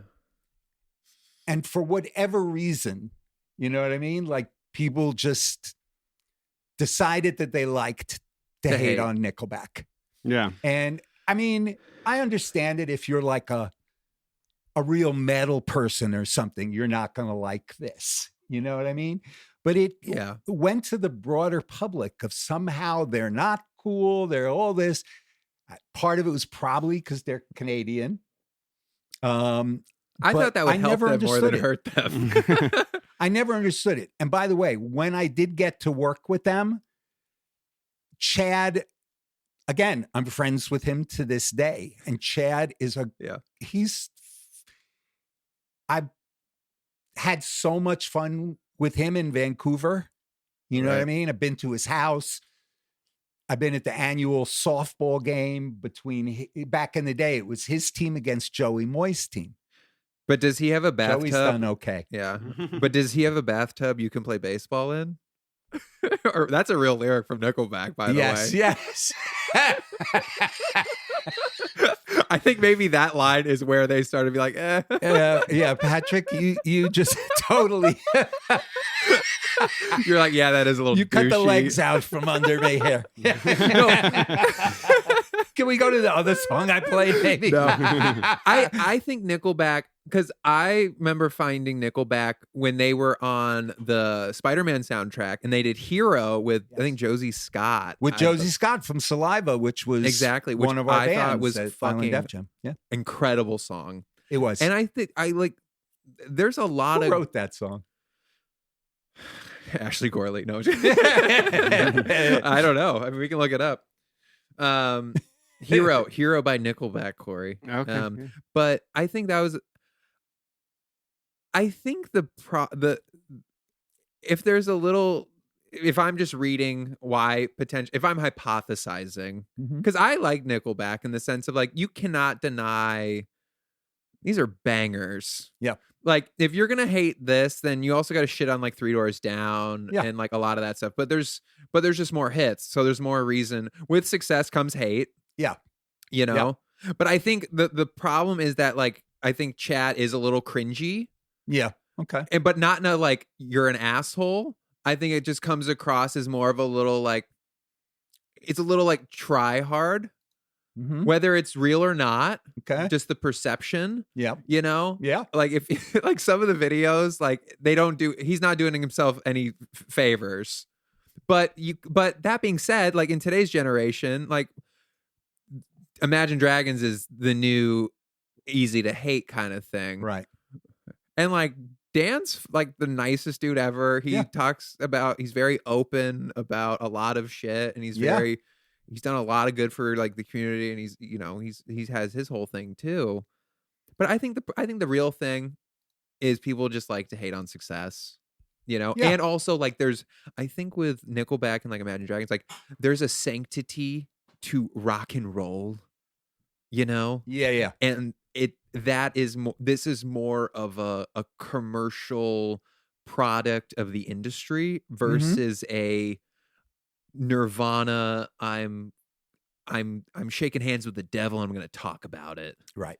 You know, I think there's more of a like, this is a commercial rock band and there's nothing wrong with that. And I think people who are purists, who are also just on their fucking keyboards and probably going to type in some comments to this episode and be like, here's why you're wrong, Patrick. Guess what? Fuck you guys. You know, there's nothing. Send us a postcard. Yeah, send us a postcard.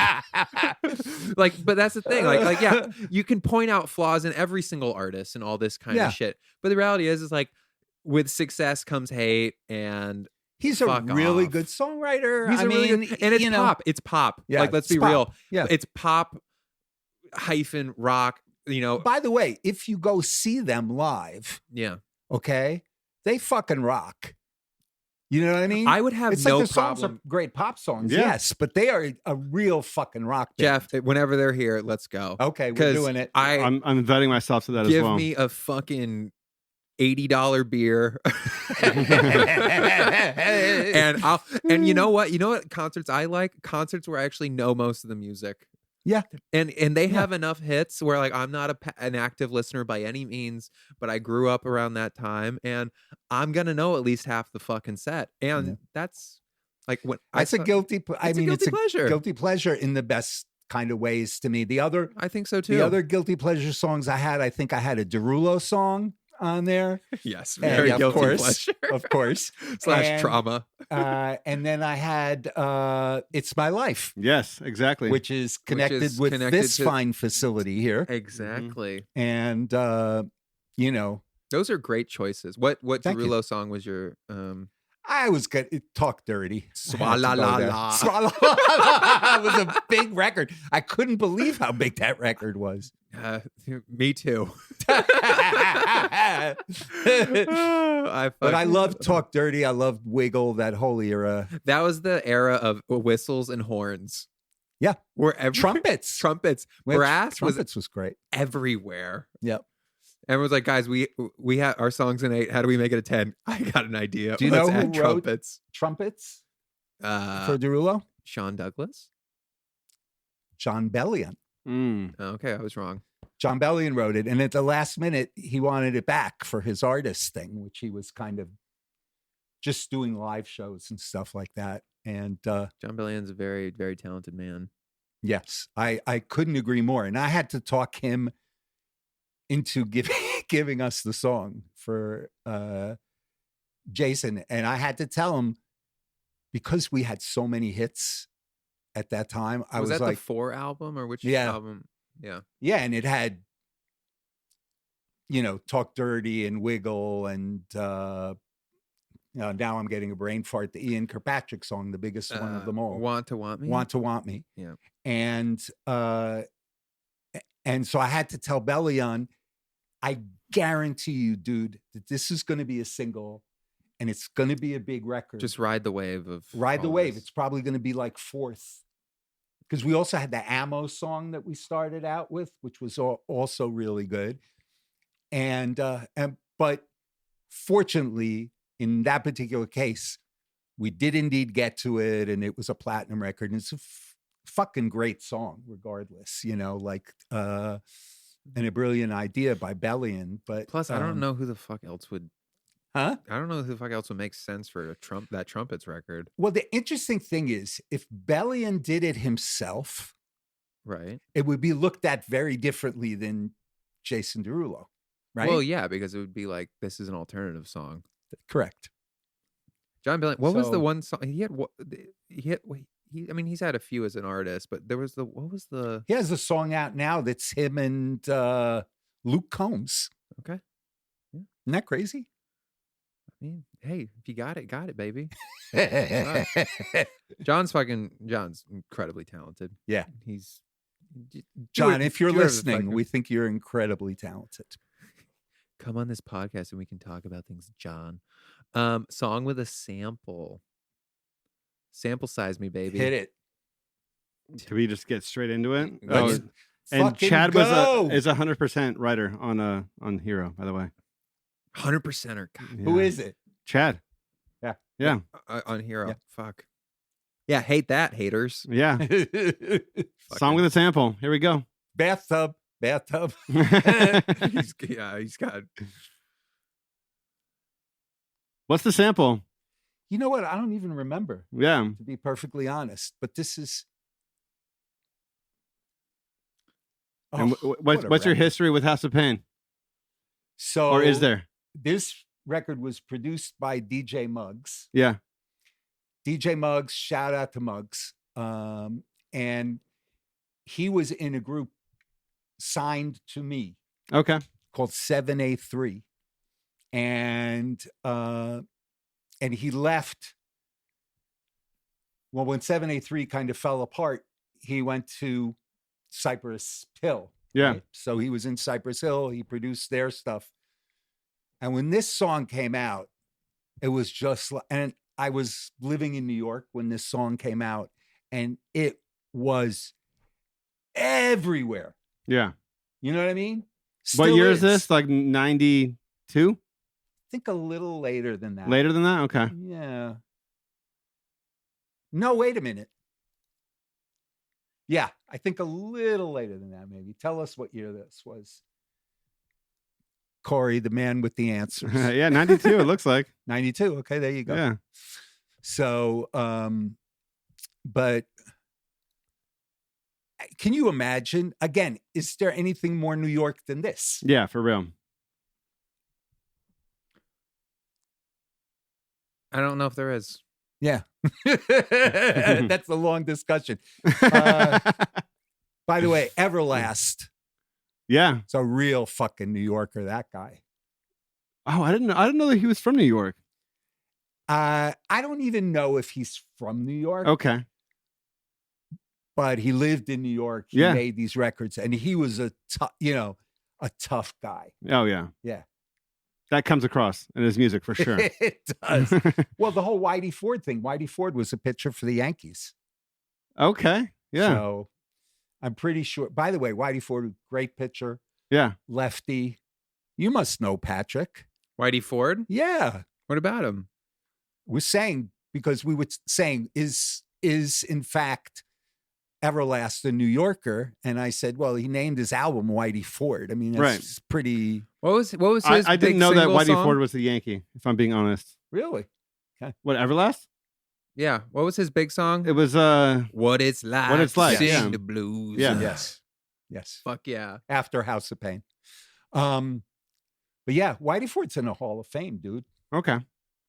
You know, you need a little bit of school in there. When it comes to the Yankees, I definitely do. Yeah. Yeah. Okay, Yeah, shall we? What else was there? Yeah. Well, I mean, but yeah, you're a Dodgers fan, so there's Brooklyn. Yeah, I know. I guess we have roots in. Who's your in New favorite York. Brooklyn Dodger? Brooklyn Dodger? Oh God, I don't know if I could name one. I would was probably- Jackie Jack- Robinson? Yeah, exactly. I would say, He was on Brooklyn, right? maybe Roy Campanella, Okay. the catcher, was also black. Was a great fucking player. Did they play at the Polo Grounds? Yeah, I believe they did. I actually saw the Mets at the Polo Grounds. The Mets Okay. played there their first 2 years, I think, 1962 and 63. Okay. I was an embryo and I went to the game. I was hanging out. Yep. By the skin of my teeth. Yeah, exactly. Fuck. Yes. The Mets- in my mom's tummy. The Mets beat the Dodgers last night. You're damn right. They took the series 2-1. Wow, you guys Damn are it. losers. Unlike the Yeah. Yankees, Mets who are fucking lost their good, man. series Looks 2-1. like you can't buy your wins, Corey. I So guess not. last Saturday was my birthday, and I went with my older daughter, who's a big Yankees fan. We went to the game at Dodger Stadium. We had really nice seats, the whole thing. And that was the 18-2 game. Oof. Corey loved that game. I Corey did. was very excited about that game. That was the best game of the season, Corey. It was said. it was great. But anyway, House of Pain, I picked that one to get back to it because it's that sound, you know, it's that, it's that That's I don't even know what it is. Is it a horn? Is it a vocal sample? You know what I mean? might be a scratch on the record too. Like it's so many. Any of those things, but it's so immediately identifiable. You hear that, Yeah. you know what you're listening to. Yeah. And that, to me, that's probably the mark of a good sample. Absolutely. You know what I mean? Yeah. It just cuts right through the bullshit, and you're like, boom. What would be your each of you guys? What would be your cover? I mean, your sample. Sample? Yeah. You asked me. Yeah. You should be Yeah, able yeah. to fucking Well, answer. well, it. you're the fucking guest, bro. Okay. All right. Yeah. And what I do mean, we- we're I on the like spot turning it now, around. right? So But we always do. I mean, I always default to La Vie Cifre and like the That's Eminem, so My funny. Name Is, and Yeah. stuff Yeah. like that. Yeah. Like to me, it's always the one where it's the unexpected. You know, Fair enough. we can hate Mr. West all we want, but that guy was very good at that. Oh, stuff, amazing. you know. Yeah. So I And, mean, and Eminem using Dido And stuff like stands that. was great. yeah, it's hard because like I feel like that. I mean, you know, like the art of sampling is so hip hop driven, you know, Mhm. versus like interpolations is kind of everything, but in terms of actually sampling, yeah, I mean, I really like the My Name Is kind of stuff, and I go like a different way almost. Like Okay. when I think sampling, like people who have like mastered it, I think Daft Punk. Like I think they do it better than anyone has ever done it before. that was very And I mean- taster's choice, Corey. Yeah, and I respect mean the not to take sense anything that- away from Kanye or Dr. Dre or like all the hip hop people that are amazing at it. By That's the just way, where my head goes immediately. there's a rave this Saturday if you've got your glow sticks. ready. Oh yeah, I'm ready. I'm ready. Take your 7.5 I'm month pregnant I'm wife. gonna take my 8 month to a pregnant wife. fucking rave. She'll love that. This is really fun, Corey. Can we go home now? Baby, it's 8:30. Yeah, it hasn't even kicked in yet, babe. Yeah. I mean, Daft Punk are amazing. I mean, that's Yeah. again, talk about somebody who just kind of stands out there on their Yeah. own. Oh yeah. Right. So, Fucking A. you want to do another one? How are we Oh, on the- time? Time we are. Let's see. We've cleared 12 an hour. hours? Are we 12 hours yet? Let's see here. We're at 82 minutes. That's So, it? Do the math. No, but I'm saying how many songs are we at? Are we at Song 'cause we count. try to do at least 10 because we like Oh. an album. Yep. You know, we want to keep it We're at consistent. 10 on the nose right now. Let's get to Swan then, baby. Should we go Swan? Yeah. Yeah. I want to Okay. hear I want to hear what you're going out with, Jeff. I All wanna hear right. this song. So Give me a Swan song. the Swan song, you used the best demo, and there Yeah. was also 2 answers for this, and I picked one. So Beautiful. that's Go Don't, ahead. don't So- be wrong. This Yeah. is the best demos. Anyway, play Yeah. this. Fuck yeah. Play the jam. Yes. I mean, come on, undeniable. Nothing wrong with this. I like By the the way, stereo isn't mix it on like this the- too. Yes. And Yeah. Isn't it like the biggest song in England, like single ever? Probably. I Yeah. mean, It's definitely like it's always in the top whatever charts and stuff. It's I don't know if It's been on the UK right. charts for 61 years. yeah, exactly. Before Jeff was when Jeff was an embryo. I remember this music video. I'm like, I don't know what the fuck this is about, Yeah, I but know. the song was great. Oh, man. He was It's so so good. young, and you know the weird thing about he's so much younger than the rest of the band. Yes. Yes. You know, The guitar player is probably, sorry, David, probably like well, the guitar player and the drummer were both Vegas guys, right? Because Brandon's not Vegas. Huh? Brandon's not Vegas. No. They were session players. They were like players. Okay, For like a hire while, me. Yeah, They were hired guns for a while before they joined. they were working at the Golden Nugget. They were. They were in the lounge at the Golden Nugget. They Shout hadn't out to the made Golden main Nugget. room yet. I love the Golden Nugget. do you? Old Vegas is. I have such a soft. I mean, I love Vegas. Obviously, anyone who knows me, but Golden Nugget. Fuck yeah! Shout out. Shout out to Golden Nugget. I'm all for that. I'm not Okay. really a Vegas person because I'm really Yeah, because you would get into so much trouble. so Jeff. many fights. man. You're not Oh, you're not a Vegas person out of necessity. correct. That is correct.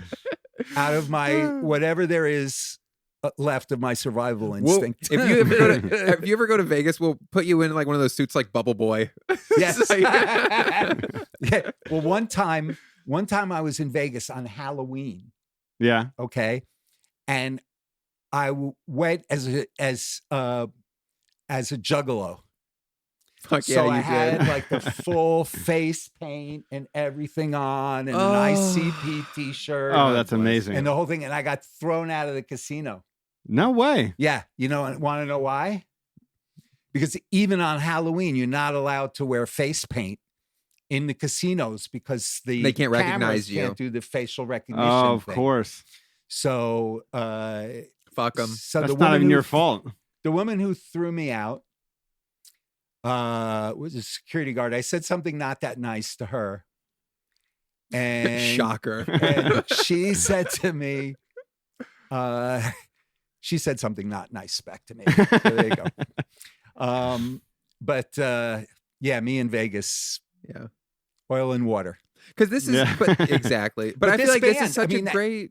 Yeah, I'm sorry. Go ahead. I feel like this is such a great personification of you as a person, though. Like if you're coming out of this world and going into another thing, energy, kind of. There's a happy sadness to this. There's a respect for where you've been and an appreciation for where you're going. You know, it's a very. This is such a European melancholy kind of record too, even though it's not European. But you know, like I would expect nothing less than a high octane fucking record out of you, and you fucking delivered, my man. Thank you, brother. I super appreciate it. And I will tell you that the interesting thing is nobody believed at the beginning that they were from Vegas. Everybody thought they were from England and that it was just they sound British though. A con. Yeah. Especially the first song. Somebody told me Yes. that you, because it was so, he had like the little draw to it. I know. Those were, I mean, the other band that I had in there was Cage the Elephant. Yeah. And which song? Ain't No Rest for the Wicked? No Rest for the Wicked, Yeah, correct. Great song. And that was, those were the second best demos I ever got. But the Killers demos, just song after song. And Rob Stevenson brought me those demos to listen to. And I said, there's got to be something wrong with this band. They've got to either be 40 years old or they've got to be, which a couple guys maybe. But anyway, they got to be old or they. You ageist fuck you. I'm the last person that should do that. But you know what I mean? There was nothing. The only thing that was wrong with them, the only reason that they weren't signed was that people said their live show wasn't great at that time. But they were in Vegas. There was no place to play. You know what I mean? They had maybe this is before the Vegas 4 or 5 shows renaissance of you can fucking play it a bunch of correct. It's anyway. Thank you for your kind words. Let me try. Fuck Syracuse. How about that? It's over, Jeff. Now the claws are out. Oh, Jesus Christ. I love it. You know, it's funny. My daughter goes there and she would probably join you. Not that because she doesn't like the school, just because who cares? Right. Yeah. You care, Patrick. Trust me. That's the irony, though, isn't it? Syracuse and care for me do not come in the same sentence. I am a North Carolina boy. It is ACC basketball. I almost wore my North Carolina. Yeah. The only reason I'm hating is because Syracuse is in the ACC. And good point. you guys were good for a second, and I hate zone defense. I hate zone defense. Fuck a zone defense, you untalented fucks. This is a whole other podcast. It is. We're going to get into a sports podcast. Don't worry. Yes, we're gonna absolutely. I want to do that when you do it. We're going to branch out. Okay. We have to. Jeff, this was fucking great. You know what my favorite part of this is? We priority ordered an Uber matcha and you drank 3 sips of it.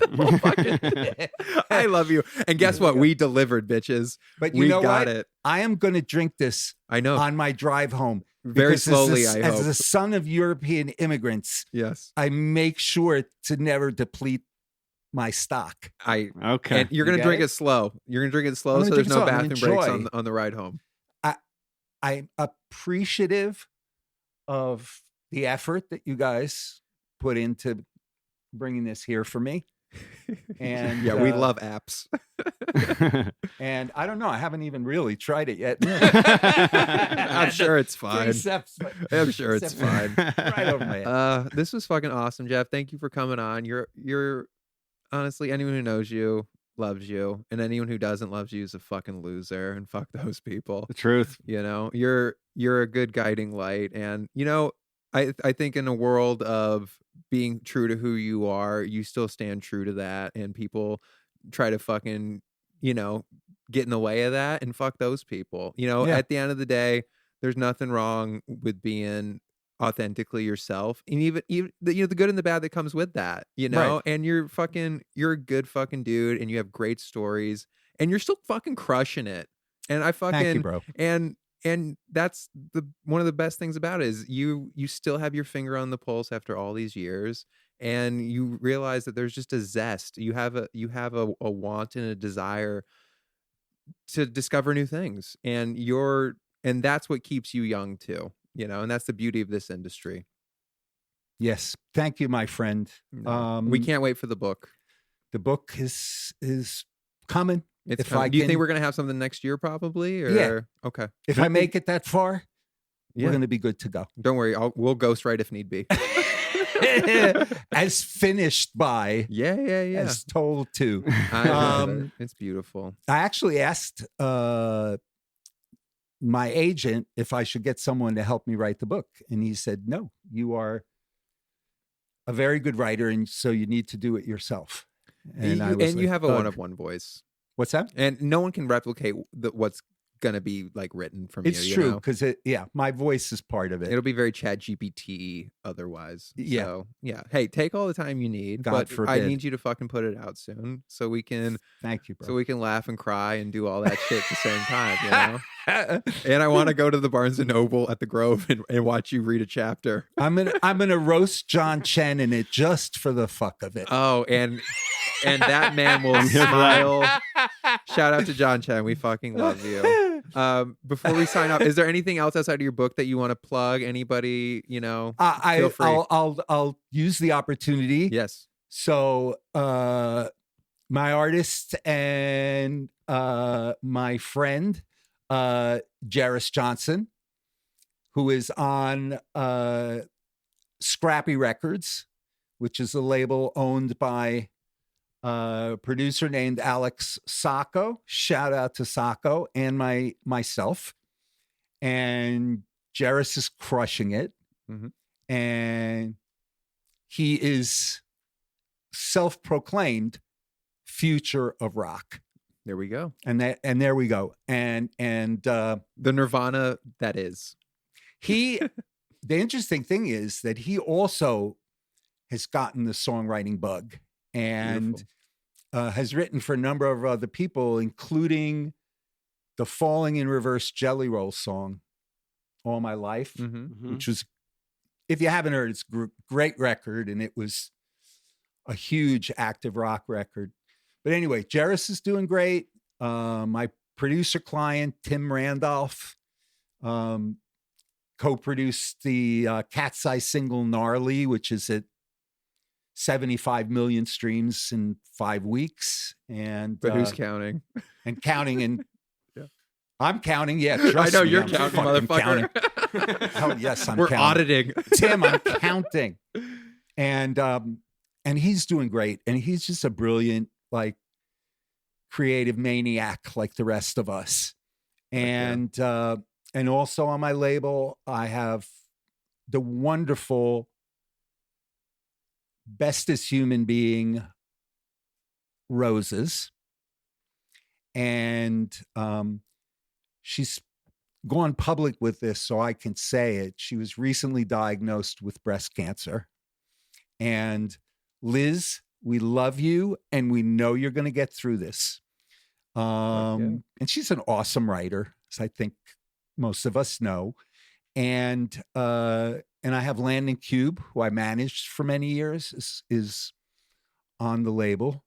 And I also manage Dave Tozer, Grammy-winning producer of All of Me by John Legend, among many other things. And I'm having fun.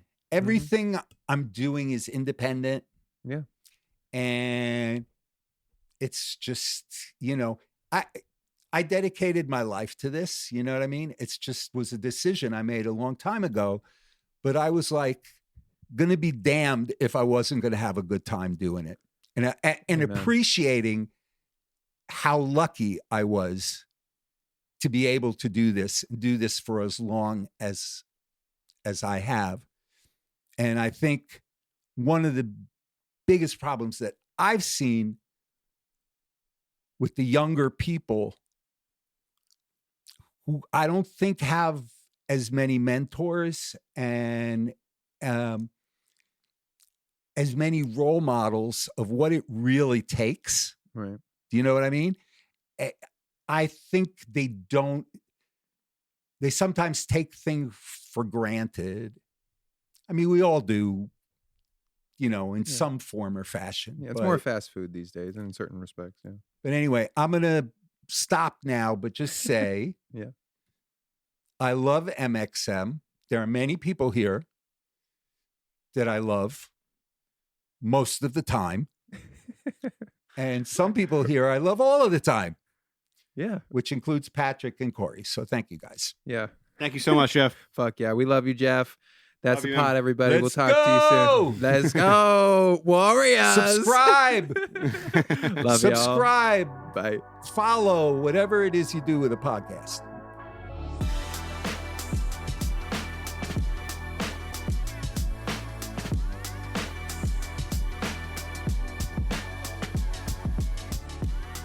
It's that time. It's that time for bullshit. We're gonna call bullshit on ourselves because it's good to be real. Yeah. All right. So real. We're so real. We're like the realest. CNN and Fox News got nothing on us. All right, we're getting political. It's like I don't watch either of those fucking things. All right, fucking Fenster. Let's just get into it. That man is a beautiful, crazy son of a bitch. And Crazy son of a bitch in capital letters. Exactly. Who doesn't drink matcha when you buy it for him until the very end. He is fucking. I'm sure he didn't waste it though. No, he's not wasting it. He's very economical with his sips for saving for later. But no, I've known Jeff for like over 10 years now. Wow. And Jeff so John Chen, who's one of my good buddies in the industry, he was Fenster's assistant. And right. That's kind of so I will always, the Warner Brothers Records days during the Derulo and all that stuff. And it's always kind of a trip down memory lane when you're with Jeff, because you'll talk about the stuff that you guys did together, and then he'll just go down a rabbit hole like he did on this episode with like, you're like, I don't know what's real and what's not, but I think that's why I love it. Like Jeff is just a master storyteller, and I can't wait for his fucking book to come out. It's going to be super entertaining. I would not be surprised if it's a New York Times bestseller, honestly. Love the guy. You know how tell all the book is? Or the book will be? Well, that's why editors exist. Yeah. Because if Jeff, you just got editing's important, and he knows that. So I love the man. But let's get into it. I'm super excited. I don't think there was anything too crazy this week, but let's get into it.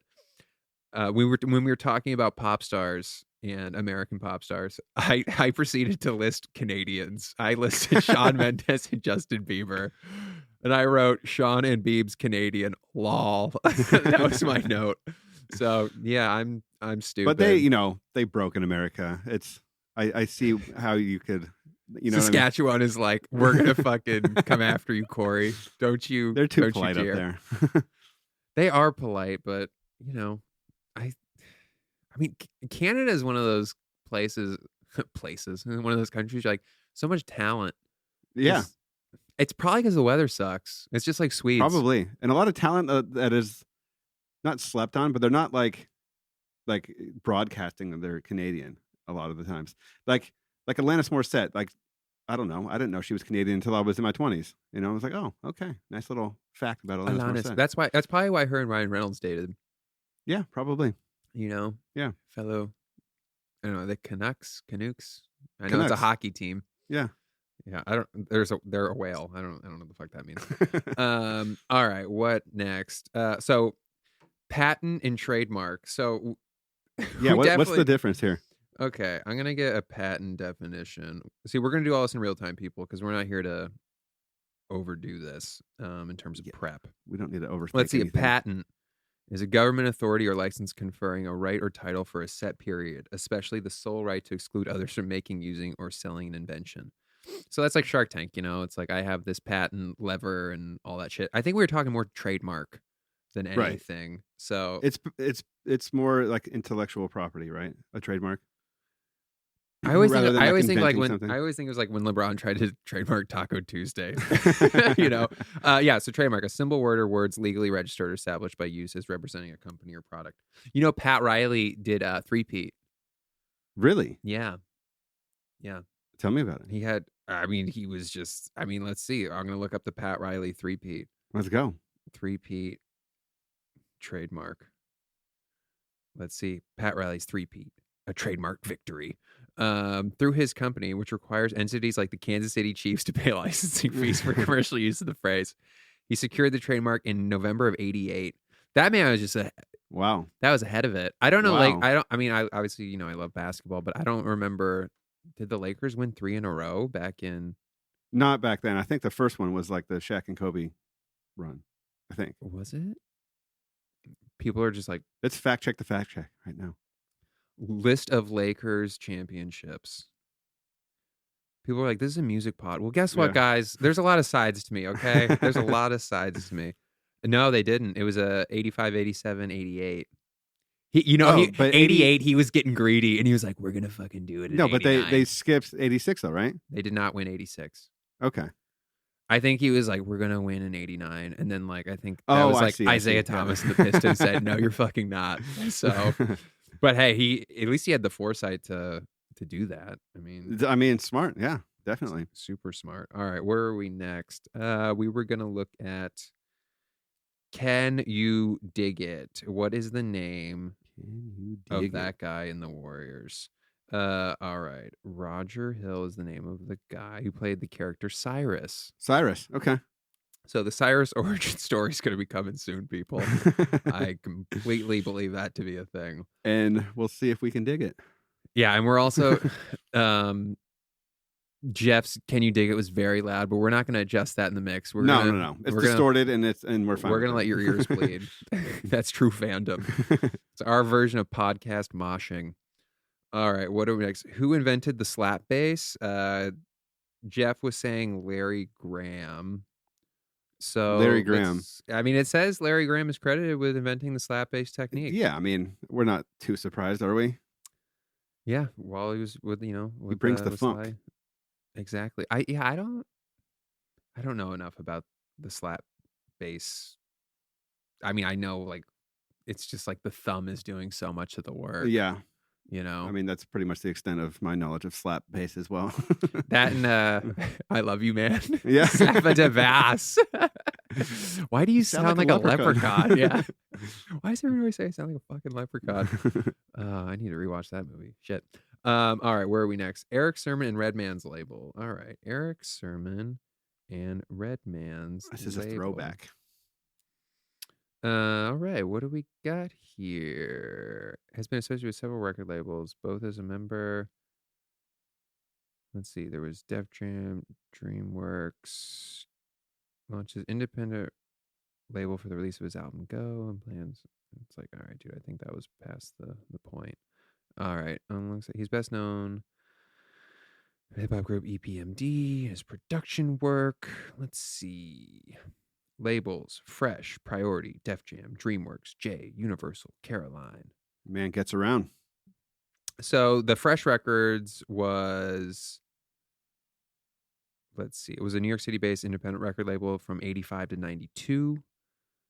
And then I'm going to say who was a part of this, though. The label's roster included his group and some other folks. Let's see if there's anything further on the other ones. Obviously there's Priority Records, which is fucking huge, but I don't see. Look at this, people. We're learning too. We are. I'm trying. That's the crazy thing when you think about like when people, because I'm not like a history of like music business. No. And there's like all these people who were very influential, and like, guess what? No one remembers them anymore. just be humble, people, because guess what? No one's gonna care in 50 years about us. I can't find too much. Let's see, Priority Records. I don't know. He's got a few things. I don't know. It doesn't say anything about Eric Sermon and Redman's label though. So why does it say and Remains label?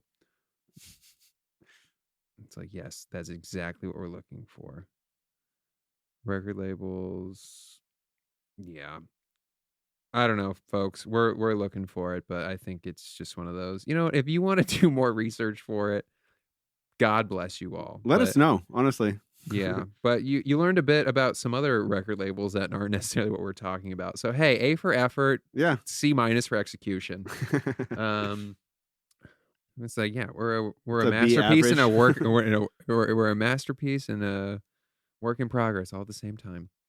All right, what else do we have? Everlast. Where is Everlast from? Where is Everlast from? Oh yeah, this reminds me that I need to brush up on my Valley Stream, New York. Okay. He was born in Valley Stream, New York, on Long Island. There you go. But yeah, I need to brush up on my New York Yankee history knowledge and Brooklyn Dodger. Why? You're not. Frankly. You're a fucking Dodger fan. You I don't, know. If but anything, you should just burn pages of New York Yankees lore. You should these guys don't exist. It's like the Celtics, you know. It's like you guys had all these rings when there were like 3 teams. These don't count as championships. You know. But I do have to say I dislike the Celtics more than the Yankees. I feel like the rivalry between LA and they Boston, just played more too, though. Yeah, I guess they were both like good at the same time, and they did play more. Yeah, I think it's just. I mean, you grew up in it too. Yeah. You know, like yeah. Bird, Magic, and then obviously like in 2009 was Kobe and Powell against fucking Garnett and those fools. Yeah. So like it's always been like around. Or like Yankees Dodgers obviously was last year, but like it's not really a thing. I mean, when it comes to baseball, it's more like San Francisco, LA. Like we hate each other. Yeah. When we're talking about baseball, San Francisco's a fine city. There's fine people there. There's some real fine people, really some upstanding citizens. But yeah, I think that's I think it's a geographical thing. Yeah. Where the basketball, there's more lore behind it. Yeah. And I mean, why the fuck not? Yeah. Let's see. Exactly. All right. How many years did a rivalry? You got to. Did you see the? God, we're really going on tangents. Whatever, guys. Did you see that they're looking at readjusting the baseball, like the divisions and stuff? Oh, really? No. So it like makes more sense technically in terms of like location. Okay. Yeah. Interesting. Okay. Yeah. Like the Mets and the Yankees would be in the same division. Yeah. And stuff like that. And then I think the Giants and Dodgers and I don't know, but it's like you guys have. Isn't Texas in your? They're in division? The West. They're in your division, right? No. No, Colorado is though. Yeah, but Colorado would be like in a central division kind of thing. I forget who else. It was like we'll look it up at some point. But yeah, they're looking at trying to change it up a little bit. Gerrymandering. All the Texas teams are in their own conference, okay? And they're all going to count as 3 New York Yankees wins. But what? No, it's fine. Let's see. How many years did the Mets play at the Polo Grounds? Let's see. They played for 2 years, so Jeff was right. The man knows his shit. Memory like a fucking elephant, that one. Yeah, crazy. It was 62 and 63 before they moved to that dumpster fire called Shea Stadium. Absolute garbage. The only worst stadium I think I've ever known or been to was a Veterans Stadium, the Phillies. Okay. Their field was basically like on concrete. It was like AstroTurf, but it was like 1/4 inch high, and it was just so like the ball, if it hit the right, like if it was a high, pop fly and you missed it, like that fucker just bounced like a trampoline thing. Grand roll doubles for days. Yeah, it was. It was It was a piece of shit. It was like, remember like when you grow up and you like had the kitty litter infields? Yeah. Oh God. Yeah. Scraping your knee. Can we talk about kitty litter infields and sliding and like how you're just like, oh, I'm going to tear my. That's why I don't have like my knees never bleed anymore. Obviously, I'm not a kid and I'm not doing as much dumb shit. But I really think most of my scrapes were from sliding into second as a kid. And your knees are calloused. Like, and there's a half inch thick. thick. It's like the bottom of a foot. You know? I'm just building a rough edge. But yeah, that's everything we got for this week. I know a little bit more than usual, but nothing crazy. Jeff's pretty on it. Jeff was very on it and a great episode. And that was a lot of fun. Yeah, I'm super excited. And we're also gonna just for all you fans out there still listening, we really appreciate you here at Songspin Pod. But we're also going to make sure moving forward that we're very clear and eloquent with when it lands, with the section, and then the name of the song and the artist. Because frankly, we wanted to have the music from the jump, but we outsourced some input and what this all looks like, and they were like, well, this could range from so many, a few $100s aside to thousands of dollars. And I was like, well, definitely not gratis though. Yeah, definitely not free. So yeah, we're gonna need to figure that out. But this is us making do with what we can, because we can't, it would be really dumb of us to be working in music and then put out unlicensed shit. I mean, egg on our face. That would be serious egg on our face. It might be more interesting. I don't know. Everyone likes a lawsuit in America, so maybe we'll... Any press is good press, I haven't been right? sued in a while. I really want to get sued soon. So yeah, but hopefully at some point we can re-release these episodes that don't have the music now with the music. Yeah. So hey, spread this like the gospel if you guys want to. If help me help you. Yes. So yeah, I think we'll get there at some point. But I think this is a nice middle ground, and it's fun chatting and shooting the shit regardless. So absolutely. Yeah, that's it. A lovely Friday. Any plans for you this weekend before we sign off? This weekend, I'm going to the beach with my niece and nephew. Nice. And Wyatt. I don't know how long he's going to be able to be at the beach because he's 5 weeks old now. But that's pretty much it. And then just, like a whole beach Saturday? I mean, like three hours. It'll not even. I'm sure he'll be there for like an hour, and then Jane will take him back to the house. You're like, then I'm gonna get some surfing. Exactly. Later, bro. Go cry that out. Exactly. And then other than that, I don't know. Just keeping my son alive, All good things. Yeah. That's nice. What are you guys getting into? Going down to Long Beach tomorrow to have dinner, nice little dubski dates situation. Love that. Where are we going? It's someplace that is supposed to be a lovely... We're going to Heritage in Long Beach. Okay. I feel like I've heard of that. It's supposed to be one of the nice, I don't know if it's new or whatnot, but we're foodies in this family, so we like to try a new spot every few weeks if we can. So that is the next one. LA's a spot for it. Yeah, and that's about it. So beautiful. This was fun. Super excited. Corey, have a lovely weekend shredding that surf. And hey, we'll see y'all next week on Tuesday. Make sure if you want to check out the playlist ahead of time, we're posting those on socials starting on Sundays. So, hey, put it in the cal, baby. Put it in the cal. All right. Good chatting with y'all. Talk soon. Bye. Thanks, everybody. Bye.